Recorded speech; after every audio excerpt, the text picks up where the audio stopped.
আকবার, লা ইলাহা ইল্লাল্লাহ। প্রবাসের শত ব্যস্ততাকে একপাশে রেখে শুধুমাত্র ধর্মীয় ও ইসলামের শান্তি প্রচারের লক্ষ্যে ধর্মপ্রাণ মুসলমানেরা ঈদের জামাতে শরিক হন।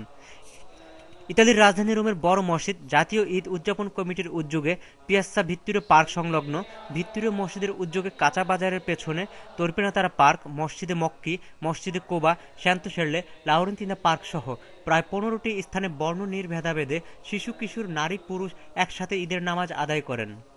পিয়াজ্জা ভিত্তুরিয়াতে ধর্মীয় উৎসবে যেন কোনো রকমের অপ্রীতিকর ঘটনা না ঘটে সেজন্য ইতালীয় প্রশাসনের ছিল কঠোর ব্যবস্থা। জামাত শেষে সকল ভেদাভেদ ভুলে একজন অপরজনকে বুকে জড়িয়ে কোলাকুলির মধ্য দিয়ে মহানুভবতা ও সহৃদয়তা প্রকাশ করেন। এ সময় বাংলাদেশ সরকার নিযুক্ত রাষ্ট্রদূত মাসুদ বিন মোমেন সর্ব ইউরোপের প্রবাসীদের ত্যাগ তিতিক্ষা ধরে রেখে ধর্মীয় উৎসব পালন করতে বলেন।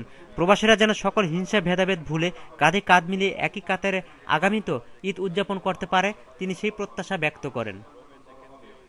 ঐশ্বরিক আনন্দে ভরে উঠুক প্রাণ, ভরে যাক এই ধরনী, সকল ভেদাভেদ মুছে গিয়ে আসুক নবজীবনের ঐক্যতার জয়গান।